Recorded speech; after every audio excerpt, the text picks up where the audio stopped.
தீபாவளி விளக்குகளை என்ன செய்யணும் தெரியுமா? தப்பி தவறி கூட இதை செய்யாதீங்க.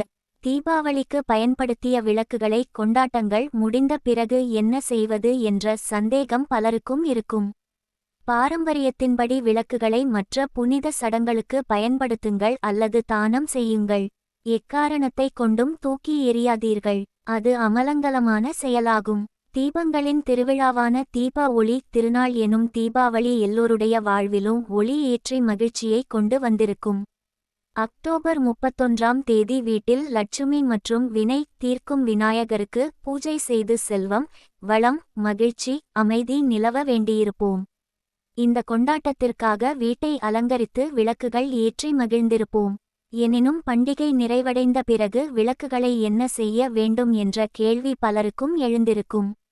அதற்கான விடையை இந்த பதிவில் பார்க்கலாம். தீப ஒளி கொண்டாட்டத்தில் விளக்குகளின் முக்கியத்துவம். தீபாவளி பண்டிகைக்கு வீட்டை சுத்தம் செய்து அலங்கரிப்பது கட்டாயமான சடங்காகும். இதில் குறிப்பாக லட்சுமி பூஜை செய்யும் போது விளக்குகளை ஏற்றுவோம். விளக்குகளை ஏற்றுவது ஆன்மீக பலன்களை கொண்டது. வீட்டில் விளக்கு ஏற்றே லட்சுமியின் ஆசியை பெறலாம். லட்சுமி தேவியை வீட்டிற்கு அழைப்பதன் மூலமாக செல்வத்தை பெருக்கலாம், எதிர்மறை ஆற்றலை அகற்றலாம். தீப ஒளி விளக்குகளை என்ன செய்வது? விவரம் தெரியாமல் பலரும் தீபாவளிக்கு பிறகு விளக்குகளை தூக்கி எறிகின்றனர். அது தவறான விஷயமாகும். தீபாவளி கொண்டாட்டத்தை கடந்தும் தீபங்கள் அல்லது விளக்குகள் முக்கியத்துவம் கொண்டவை. பல்வேறு நன்மைகளுக்காக அந்த விளக்குகளை நாம் பயன்படுத்தலாம். கோயிலில் வழிபாடு. கோயிலுக்கு செல்லும் ஒவ்வொரு முறையும் தீபாவளிக்கு பயன்படுத்திய விளக்கை அங்கு விளக்கு போடும் இடத்தில் வைத்து ஏற்றி வாழ்வில் செல்வ செழிப்பு நீடிக்க வேண்டிக் கொள்ளுங்கள். ஆற்றல் கரைத்தல். தீபாவளி முடிந்த பிறகு 5 விளக்குகளை ஆற்றங்கரையில் கரைத்து எதிர்மறை ஆற்றலை அகற்றி செல்வத்தை வரவேற்கவும். தானம் செய்தல்.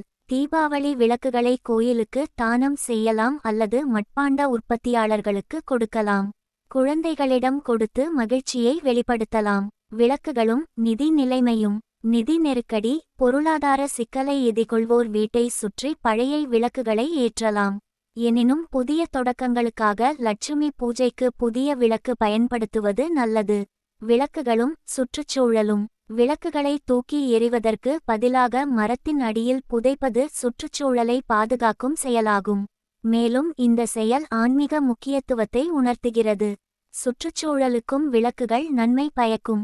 இந்த வீடியோ உங்களுக்கு பிடிச்சிருந்தா லைக் பண்ணுங்க, ஷேர் பண்ணுங்க, கமெண்ட் பண்ணுங்க. மறக்காம இந்த சேனலை சப்ஸ்கிரைப் பண்ணுங்க. நன்றி, வணக்கம்.